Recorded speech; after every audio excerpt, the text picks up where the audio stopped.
नमस्कार, अटेंशन में आपका स्वागत है और मैं हूं मनोज वर्मा। इस कोरोना काल में देश प्रदेश अभूतपूर्व संकट से गुजर रहा है। सारी स्वास्थ्य व्यवस्थाएं चौपट हो गई हैं। लोग बेड, ऑक्सीजन और इंजेक्शन के लिए जूझ रहे हैं। अस्पतालों के बाहर लाइन लगी हुई है। इस काल में भी नेता राजनीति से बाज नहीं आ रहे। किसी को वीआईपी प्रोटोकॉल चाहिए तो कोई चाहता है कि सब काम छोड़ कलेक्टर उनका फ़ोन उठाए। सीएम नेता प्रतिपक्ष से बात कर रहे हैं और सत्तारूढ़ दल के विधायक अध्यक्ष अपने केडर को लोगों की सेवा में जुटने का संदेश दे रहे हैं, लेकिन निशाने पर विपक्ष। इस संकट काल में हमारा उद्देश्य है नो पॉलिटिक्स। आज इसी पर हम चर्चा करेंगे, लेकिन उसके पहले देखिए हमारी एक खास रिपोर्ट।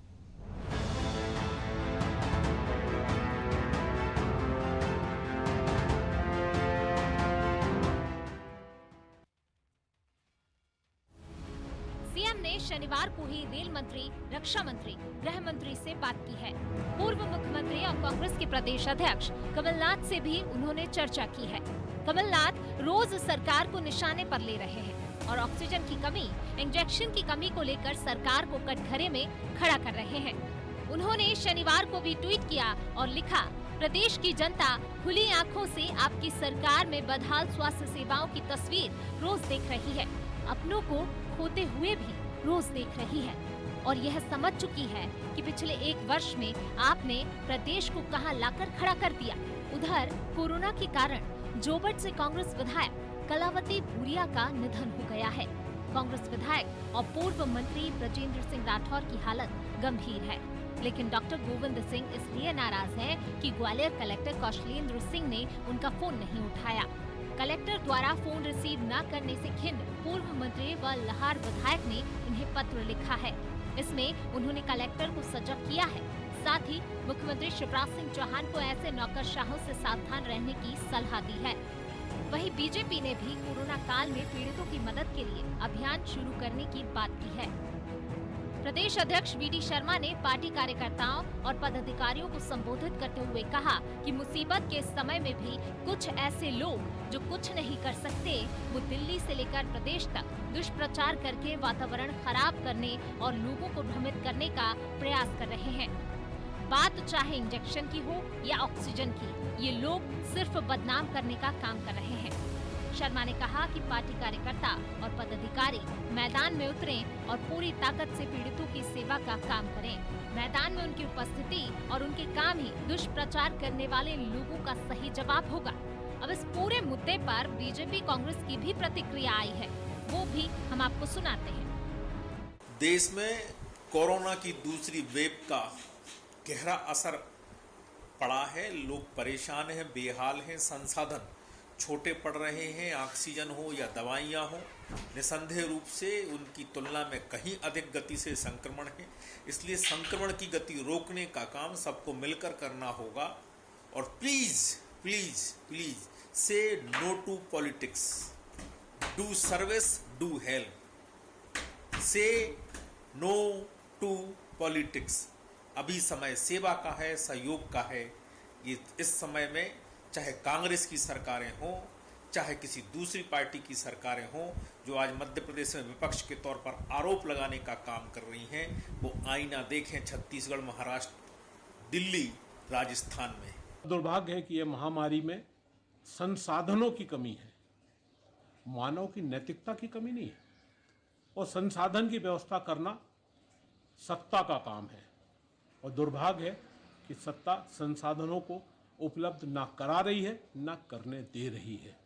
आज परिस्थितियां बहुत विचित्र हैं। चाहे जहां देखें वहां ऑक्सीजन से लेके, इंजेक्शन से लेके, बेड्स तक की समस्याएं हैं। और दुर्भाग्य है कि सरकार अभी तक इस पर कोई सही निर्णायक कदम नहीं उठा पाई।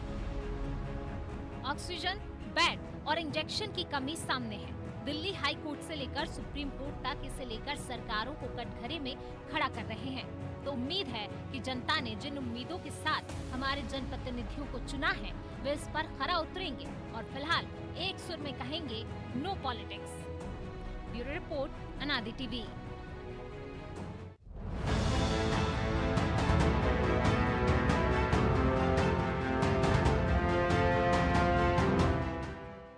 तो इसी चर्चा को हम आगे बढ़ाएंगे अनादि टीवी के एडिटर इन चीफ प्रकाश भटनागर और एसोसिएट एडिटर प्रभु पटेरिया के साथ। सबसे पहले प्रकाश जी आपके पास, क्योंकि पॉलिटिक्स हम देख रहे हैं कि 365 दिन 24 घंटे नेता करते ही हैं, लेकिन इस कालखंड में जिस दौर से हम गुजर रहे हैं, चाहे देश की बात करें, प्रदेश की या दुनिया की बात करें या अपने शहर की बात करें, नेता राजनीति से बाज नहीं आ रहे हैं। क्या संदेश? देखिए मनोज, एक बहुत पुरानी कहावत है कि बंदर बूढ़ा हो जाए तो भी छलांग लगाना नहीं भूलता है जी। तो जिस आदमी को एक बार राजनीति का कीड़ा काट जाए उसे हर परिस्थिति में राजनीति ही दिखाई देती है। जी तो, जी प्रकाश जी। तो मुझे लगता है कि ये जो कायदे की बात है कि इसमें काम से जिस तरह की आपात स्थिति बनी हुई है, पूरे देश के एक जैसे हालात हैं, मुझे लगता है कि इसमें राजनीति नहीं करना चाहिए, सबको मिलकर लड़ना चाहिए। अब जो गलतियां हो गई हैं वो तो हो ही गई हैं आपसे। अब समस्या ये है कि अब सामने क्या है, लड़ना उससे है।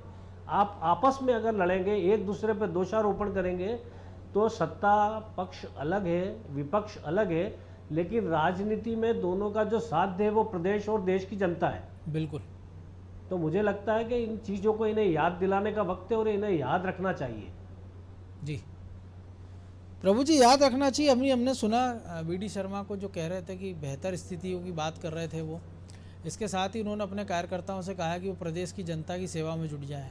ये भी कहा कि विपक्ष के लोग बदनाम कर रहे हैं दिल्ली तक, लेकिन जो स्थितियाँ हैं कि ऑक्सीजन की उन्होंने बात नहीं की, बेड की बात नहीं की, इंजेक्शन की बात नहीं की, और जो चीज़ रजनीश अग्रवाल ने मानी कम से कम कि इन चीज़ों की समस्या है और उसका हल निकालना चाहिए, तो बेहतर नहीं होता कि जब वो अपने कार्यकर्ताओं को संबोधित कर रहे थे तब वो प्रदेश कांग्रेस या दूसरे दल के नेताओं से भी आग्रह कर लेते कि इस महामारी में आप भी अपने कार्यकर्ताओं के साथ हमारे साथ जुड़िए, आपको जहाँ लगता है तो हम आपकी मदद करेंगे, या आपको जहाँ जहाँ मदद करनी है हम आपको बताते हैं कि कहाँ कहाँ आपकी मदद लगती, तो एक बेहतर नज़ीर पेश कर पाते। बिल्कुल मनोज जी, सही सुझाव है। चूँकि ऐसी आपदा आई है जो शायद ये कहें कि कई 100 साल बाद आई है, तो उससे यदि निपटना है तो उसके लिए सबको मिलजुल कर ही लड़ना होगा। जिस तरीके से सुनामी आती है, आज तो दिल्ली हाईकोर्ट ने भी कोरोना को सुनामी ही कहा, दूसरे सेकंड वेव को। बिल्कुल। जैसे सुनामी आई थी देश में तो उसमें कोई राजनीति नहीं हो रही थी, सभी मिलकर काम कर रहे थे, चाहे गरीब हो या अमीर हो, किसी भी दल का नेता हो, चाहे आर्मी के लोग हों या वनवासी लोग हों, सब मिलकर उससे निपटने के बाद उससे जो परिस्थितियाँ बनी तो उससे पार पाने के लिए सब लोग एकजुट होकर काम करते हुए दिखाई दे रहे थे। वैसा मौका है, ये सबको मिलकर काम करना चाहिए। और जिस तरीके की राजनीति की बात, जैसा भटनागर जी अभी बता रहे थे कि रजनीश अग्रवाल खुद ही राजनीति कर रहे हैं ये बोलकर, बिल्कुल, तो वैसी राजनीति से भी बचना चाहिए और रजनीश अग्रवाल को भी बाहर आगे आना चाहिए। यदि आप विपक्ष से उम्मीद करते हैं, चाहे वीडी शर्मा हो चाहे रजनीश अग्रवाल, यदि विपक्ष से उम्मीद करते हैं कि विपक्ष इनके साथ खड़ा हो तो पहले इनको सड़क पर उतरना होगा, पहले उनको उन अस्पतालों के बाहर जाना होगा जहाँ पर मरीज, उनके परिजन जो आए हुए हैं बाहर से, वो धूप में पड़े हुए हैं, भोजन पानी का प्रबंध नहीं है, जिनके भोजन पानी का प्रबंध शहर की कुछ सामाजिक संस्थाएं कर रही हैं। यदि मैं भोपाल की बात करूँ, ऐसी स्थिति सभी जगह है। हमने एक वीडियो देखा था कल रीवा मेडिकल कॉलेज का कि वहाँ पर अचानक ऑक्सीजन खत्म हो गई बिजली जाने के कारण, तो कुछ लोगों की मौत भी हुई, जो लोग आरोप लगा रहे हैं कि उनके कारण। लेकिन उस आईसीयू की स्थिति मनोज जी देखने लायक है। उस आईसीयू में एक एक बेड पर मरीज के साथ उसके 3-3 परिजन खड़े हुए। बिल्कुल। तो ये क्या आईसीयू, कोरोना आईसीयू की ये स्थिति हो सकती है कि जब कोरोना में तो पीपी किट पहन के हमारे मंत्री और कलेक्टर जाकर वाही लूट रहे हैं, जहां पर जाके परिजन अंतिम संस्कार करने को तैयार नहीं है कोरोना पॉजिटिवों का, ये स्थिति है। नहीं, वो पहले के दौर में थी मनोज जी। अभी तो परिजन कह रहे हैं कि आप तो हमको बॉडी दे दीजिए, क्योंकि जो दुर्दशा देख रहे हैं तो वो कह रहे हैं हम अपने घर ले जाएंगे। बिल्कुल। अभी जी मरीज की अस्पताल के अंदर एक दिन यदि प्रभुराम चौधरी जेपी अस्पताल में चले गए, एक दिन नरोत्तम मिश्रा दतिया के अस्पताल में चले गए, एक दिन भरत यादव नरसिंहपुर के अस्पताल में चले गए, एक दिन राजगढ़ कलेक्टर राजगढ़ के अस्पताल में पीपी किट पहन के कुछ मिनटों के लिए चले गए, तो उससे उनको लगता है कि व्यवस्थाएं सुधर जाएंगी। औचक निरीक्षण का ये मतलब तो नहीं है कि आप जाओ वहीं बैठकर सबके सामने पीपी किट पहनो, तब तक वो अंदर सारी व्यवस्थाएं कर दें कि आप आ रहे हैं, पहले से उनको 2 दिन पहले से पता है, फिर आपकी व्यवस्था कर रहे हैं। और उसी वार्ड के अंदर आप जब बाकी लोगों की व्यवस्था देखें, जैसे रीवा मेडिकल कॉलेज की स्थिति दिखाई दे रही है, तो ये समझ में आता है कि वहाँ पर क्या हो रहा है। आप ये सोचिए कि वो एक मरीज तो बिस्तर पर पड़ा है, वो जो 3 उसकी तीमारदारी कर रहे हैं, 3 कोरोना पॉजिटिव हो रहे हैं, और ऐसे उस पूरे 50 बेड के जो आईसीयू में सबके साथ ये स्थिति है। तो 150-200 लोग को वो जो है 50 लोगों के कारण वहाँ पर कोरोना संक्रमित हो रहे हैं, और जो पीपी किट पहनकर उनकी सेवा करने वाले लोग हैं वो सिरे से गायब हैं। ये स्थिति से निपटना चाहिए। इसके लिए रजनीश अग्रवाल जैसे लोगों को उन अस्पतालों के बाहर जाकर वहाँ की व्यवस्थाएं देखनी चाहिए। अंदर की सीसीटीवी फुटेज, गोपाल भार्गव ने बहुत सही कहा अच्छा था सुझाव दिया, बिल्कुल, कि सीसीटीवी फुटेज बाहर आप लाइव कर दीजिए आप, कि उनके लोग देख लें कि उनके मरीज जो है अंदर आईसीयू में किस स्थिति में है। क्योंकि दुर्दशा छिपाने के लिए कई सारे अस्पतालों ने मरीजों पर प्रतिबंध लगा दिया कि वो अपने मोबाइल फोन लेकर नहीं जाएंगे। राजधानी तक में कई सारे राजधानी के निजी अस्पतालों में ये अस्पतालों प्रतिबंध है की कि स्थिति। मोबाइल फोन अंदर नहीं। तो स्वाभाविक तौर पर इन सबसे यदि निपटना है तो फिर वैसे उपाय इन नेताओं को आना चाहिए। कमलनाथ जी बहुत बड़े नेता हैं मध्य प्रदेश के, बड़े औद्योगिक घरानों से उनके संबंध है। वो दावोस सम्मेलन में हर साल जाते हैं। आज जब देश को ऑक्सीजन टैंकर की जरूरत पड़ रही है, बिल्कुल, तो यदि वो देश के अंदर से ऑक्सीजन नहीं दिला पा रहे हैं तो कहीं विदेश के अपने संपर्कों से ऑक्सीजन टैंकर ही दिला दें, कि वो टैंकर यहाँ आए, वो ऑक्सीजन परिवहन करने के काम है। कि हम बीना में हमको जो है, चूंकि ऑक्सीजन बीना से ढोकर भोपाल या इंदौर लाने के लिए हमारे पास टैंकर नहीं है, तो हमको बीना में खेतों में बीना रिफाइनरी के बगल में जो है 1000 बेड का अस्पताल बनाना पड़ रहा है। बिल्कुल, तो वो अस्पताल बनाने की नौबत ही ना आती यदि आप जो है ऑक्सीजन टैंकर की बंदोबस्त करा देते। तो हम वहाँ से टैंकर लाकर यहाँ पर जो अच्छे आईसीयू हैं, अच्छे अस्पताल हैं, वहाँ पर मरीजों को रख सकते। और ये जो बार बार सुर उठ रहा है अस्पतालों की तरफ से कि वो कहते हैं कि हमारे पास बस 4 घंटे की ऑक्सीजन बची, तो 4 घंटे की ऑक्सीजन भी बहुत ज़्यादा है आपके पास। आपका आदमी ऑक्सीजन लेने के लिए खड़ा हुआ है, आप इसको पैनिक मत बनाइए, आप इसको सनसनी मत पैदा कीजिए कि आप मीडिया में फ़ोन करके पैनिक बना रहे हैं कि केवल 4 घंटे की ऑक्सीजन है, या एक बोर्ड लगा दिया आपने कि हम तो ऑक्सीजन ख़त्म हो रही है, मरीजों को नहीं रखेंगे। ये पैनिक करना, परेशान करना है प्रशासन को, जनता को और सरकार को परेशान करना है। इससे कोई एक व्यक्ति कोई खुश नहीं हो रहा है। तो इससे ऐसा नहीं लग रहा है कई सारे अस्पताल एक डर बेच रहे हैं? जैसे हम पहले देखते थे कि ये ग्रह दशा खराब है, जो ज्योतिष काम करते हैं, जो कई बार हम देखते हैं कुछ वकील करते हैं या पुलिस करती है, वही काम अब डॉक्टर कर रहे हैं। वो ये डरा रहे हैं कि अब ऑक्सीजन नहीं है, या तो इंतजाम करिए या हम आपके लिए ज़्यादा पैसे में कहीं से अरेंज करेंगे। तो ये जो पूरा एक नेक्सस चल रहा है, तो इसको कैसे तोड़ा जाए? बिल्कुल मनोज जी, इसी भोपाल में कुछ ऐसे अस्पताल हैं, बड़े अस्पताल हैं, कि जहाँ पर आप यदि पैसे देकर अभी भी बेड चाहते हैं आप, तो उनको आईसीयू, प्राइवेट वार्ड और सब कुछ मिल जाएगा।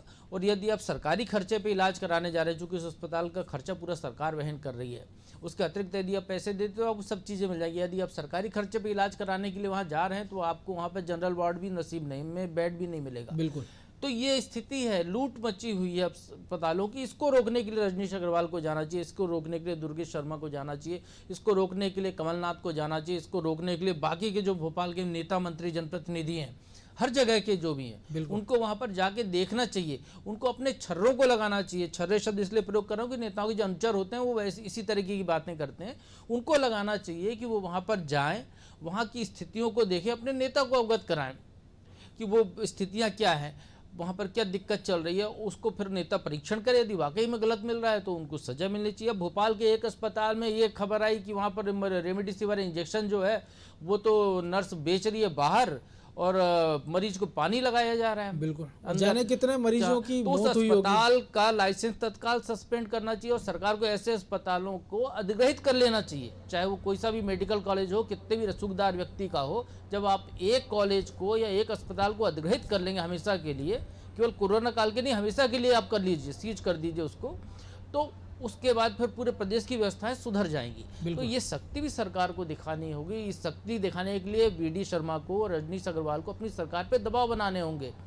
ये लोग यदि उनके मुरब्बत करेंगे, यदि ये लोग कहीं पर पैरवी करेंगे, तो ऐसी गलतियां होती रहेंगी। इसका नुकसान आम जनता को भी हो रहा है, इसका नुकसान भारतीय जनता पार्टी को भी हो रहा है, इसका नुकसान शिवराज सिंह चौहान को भी हो रहा है। सबसे बड़ा नुकसान भारतीय जनता पार्टी यहाँ पर सरकार में आती है, और सबसे बड़ा नुकसान आम आदमी का हो रहा है। जी बिल्कुल, आम आदमी का भी नुकसान हो रहा है। तो ये जो चीज़ें हो रही हैं, इसको रोकने की दायित्व चाहे भारतीय जनता पार्टी के लोग हों, चाहे कांग्रेस के लोग हों, या किसी भी दल के लोग हैं, समाज सेवा से जुड़े हुए लोग हैं, या हम मीडिया के लोग हैं, ये हमारा काम है। हमको इस चीज़ों से अवगत कराना चाहिए सरकार को, क्योंकि मुख्यमंत्री वल्लभ भवन में बैठकर यदि दिन भर में 8 घंटे 12 घंटे वो घर पर बैठकर भी मीटिंग ले रहे हैं, वल्लभ भवन में बैठकर भी मीटिंग ले रहे हैं कि बीना का काम कहाँ पहुंचा, वो नवीन जिंदल से भी फोन पर बात कर रहे हैं देर रात को कि ऑक्सीजन अभी वो फिक्की के लोगों से भी चर्चा चल रही है, उद्योगपतियों से भी तरह तरह बात कर रहे हैं। तो वो एक आदमी यदि एक काम में लगा हुआ है तो सारी जिम्मेदारी क्या उसी की है? बाकी लोगों को जो दायित्व दिया गया है, या आप लोग उनके दम पर चुनाव जीतते हैं, या आपको उनके दम पर टिकट चाहिए,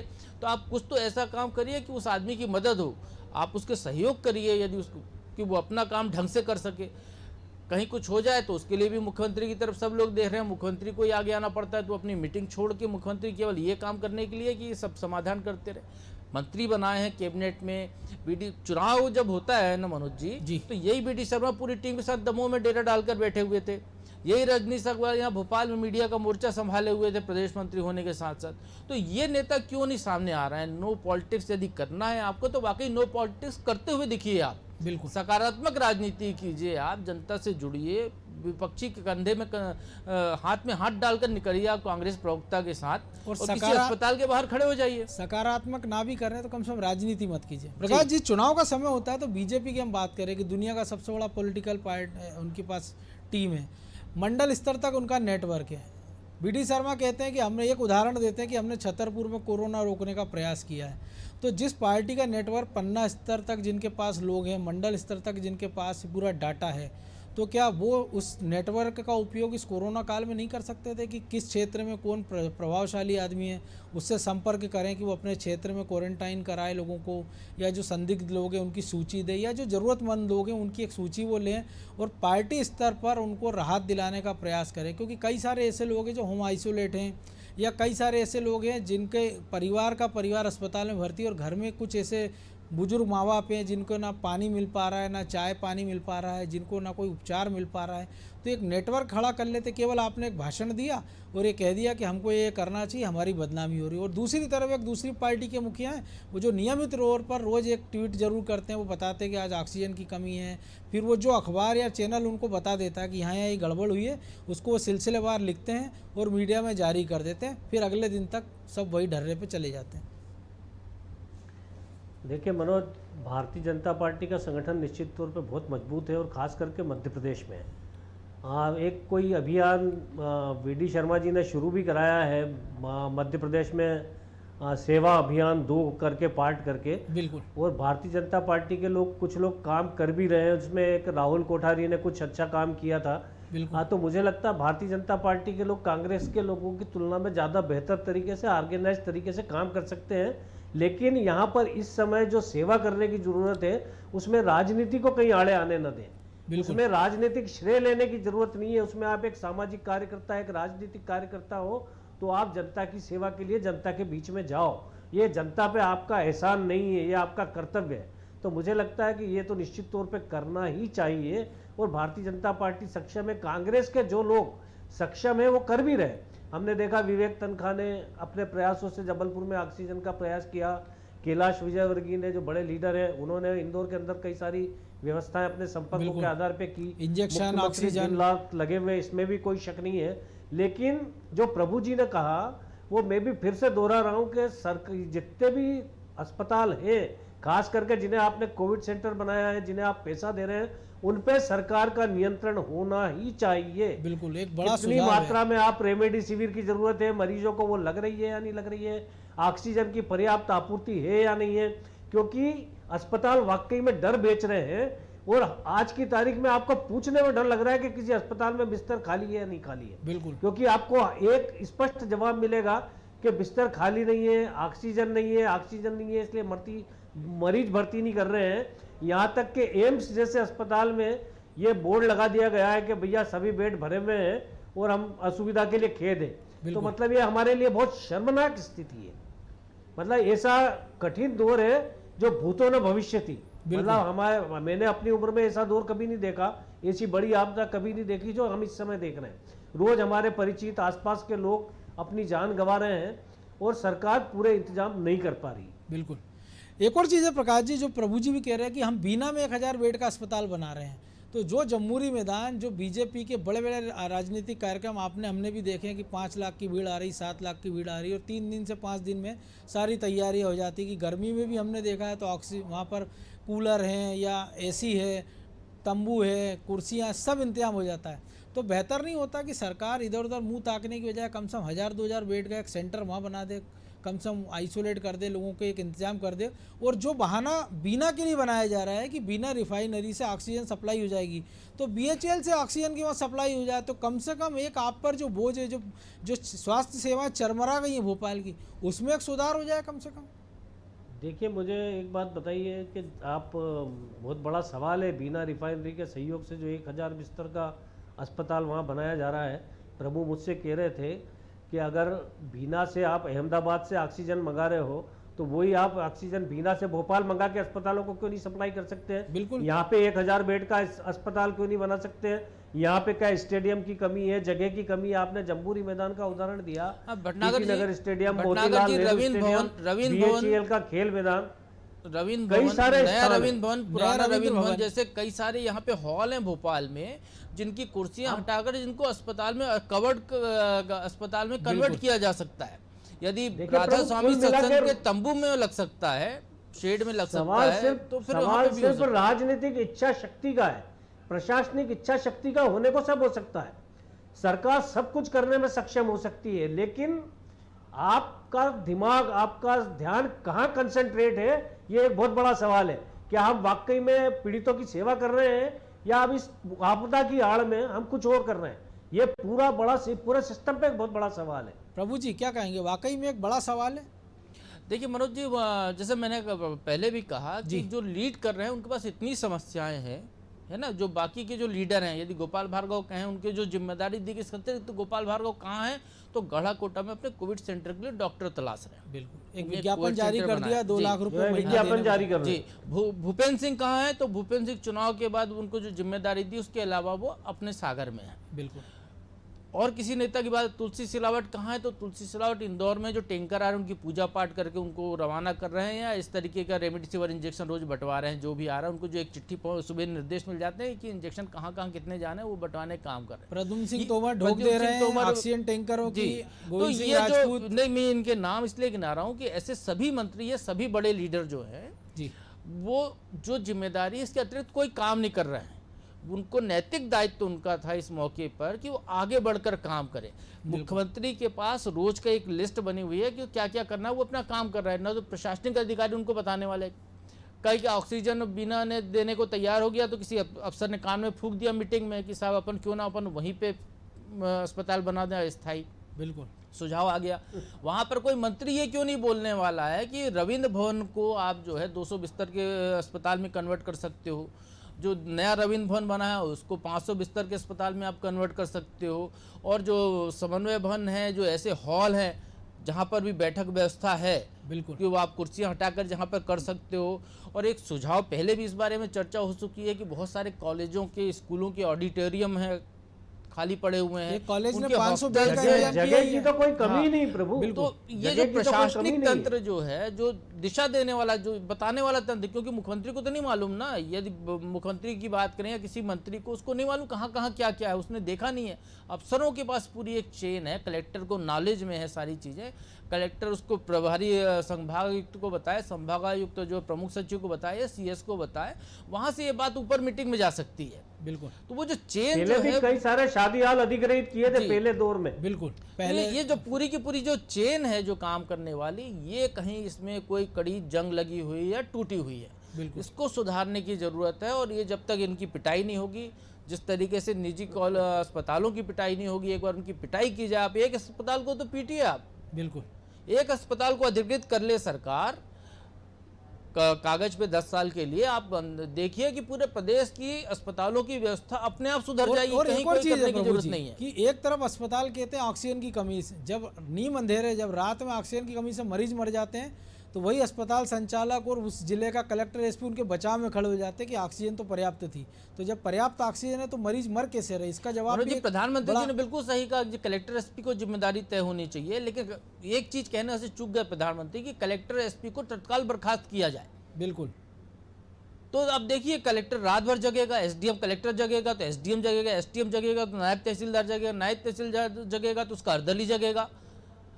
किसी ना किसी को ड्यूटी लगाएगा। किसी IAS का बच्चा अभी किसी अस्पताल में भर्ती हो तो आप जाके देखिए, वहां पर उसके पास 20-25 रेमडेसिविर रखे होंगे, तो 2-4 चार डॉक्टर तीमारदार वहां पे खड़े होंगे। मनोज, भय से भूत भी भागता है। जी, तो ये निश्चित तौर पे यहाँ पे भयभीत करने की जरूरत है इस समय। तो जो अस्पताल खास जो करके भय अस्पतालों को जी जो अस्पताल जो भय अस्पतालों पैदा को, कर रहे हैं क्योंकि उसका लोग उलट तो अस्पतालों already पर भय भयभीत करना हैं। होगा। क्योंकि तुलसीदास जी ने तो कहा भी है, भय बिन बिनो प्रीत न होए। प्रीत न होए गोसाई। और शायद शिव खेड़ा जो मोटिवेशन स्पीकर है, उन्होंने सही कहा था कि अगर आपके पास समाधान नहीं है तो आप खुद समस्या है। और शायद मध्य प्रदेश की ब्यूरोक्रेसी अभी एक बड़ी समस्या के रूप में सामने आ रही है। प्रभु जी। हाँ बिल्कुल सही है मनोज जी, यहाँ पर ठीक करने की जरूरत है और जो ब्यूरोक्रेसी को ठीक करने का दायित्व चीफ सेक्रेटरी का है। जो मुखिया है उनका, प्रशासनिक मुखिया, मुझे किसी ने किस्सा सुनाया था वरिष्ठ पत्रकार ने कि डीपी मिश्रा जब मुख्यमंत्री हुआ करते थे तो उसमें कर्मचारियों ने हड़ताल का ऐलान कर दिया। तो चीफ सेक्रेटरी उनके पास पहुंचे कि साहब वो जो है हड़ताल कर रहे हैं कर्मचारी, एक बार आपको कह रहे हैं कि मुख्यमंत्री जी से डेलीगेशन मिलना चाहता है तो आप एक बार मिल लीजिए, हड़ताल नहीं होगी। तो उनने चीफ सेक्रेटरी से कहा कि तुम इनके अध्यक्ष हो, प्रशासनिक मुखिया तुम हो, ये तुम्हारे कर्मचारी हैं, तुम्हारी जिम्मेदारी है कि कैसे हड़ताल ना हो। बोले मुझे कल शाम तक रिपोर्ट चाहिए कि हड़ताल नहीं होनी चाहिए। चीफ सेक्रेटरी ने उनसे डेलीगेशन को शांत कर लिया और हड़ताल कैंसिल हो गई। तो ये वो प्रशासनिक मुखिया है ना, उनके पास दायित्व है। आप ये देखिए, मुख्यमंत्री किसी को बर्खास्त नहीं कर सकता। बिल्कुल, मुख्यमंत्री केवल निर्देश दे सकता है। चीफ सेक्रेटरी के हस्ताक्षर से तबादले होते हैं या किसी और जो जीएडी का अफसर है उसके हस्ताक्षर से आदमी बर्खास्त होता है। तो पावर इनके पास है, इनको इसी काम के लिए रखा गया। ये अपने दायित्व ढंग से पूरा नहीं कर रहे हैं। इनको बड़ी बड़ी गाड़ियां दे दी गई, उसमें घूम रहे हैं, घर से आ रहे हैं ऑफिस, ऑफिस से घर, या वर्क फ्रॉम होम कर रहे हैं। इनको तो फील्ड पर, सड़क पर, चौराहों पे खड़ा करना चाहिए। बड़ा सुझाव, और उम्मीद की जाना चाहिए शायद सरकारी मुखिया इस पे संज्ञान लें। और जो सुझाव आप दोनों ने दिए तो हो सकता है सरकार के कुछ काम आए, जिससे प्रदेश का ही भला होगा और जनता का भी। बहरहाल आप समय और इजाज़त नहीं दे रहा, इसलिए आप दोनों से अभी विदा लेना होगी। तो निश्चित तौर पर मैं एक बार फिर हाथ जोड़कर निवेदन करेंगे सारे राजनीतिक दलों से कि नो पॉलिटिक्स, क्योंकि राजनीति के लिए पूरी उम्र पड़ी है और चुनाव आते जाते रहेंगे, लेकिन लोग जो चले जाएंगे वो कभी नहीं लौट कर आएंगे। तो प्लीज़ एक बार फिर हाथ जोड़कर आपसे निवेदन है कि राजनीति को ताक पर रखिए, आम जनता की सेवा में जुटिए, और जिस भी तरह से आप मदद कर सकते हैं। कि रामायण का उदाहरण हमारे सामने कि अगर आप एक गिलहरी की तरह राम सेतु में एक योगदान दे सकते हैं तो वो भी दीजिए। और चलते चलते एक बार फिर जनता से अनुरोध है कि मास्क पहनिए, सोशल डिस्टेंसिंग का पालन करिए, हाथ धोते रहिए, क्योंकि सरकार के लिए आप एक आंकड़ा हैं, लेकिन अपने परिवार के लिए आप पूरी दुनिया हैं। अटेंशन में आज इतना ही, मुझे दीजिए इजाज़त और आप देखते रहिए अनादि टीवी। नमस्कार।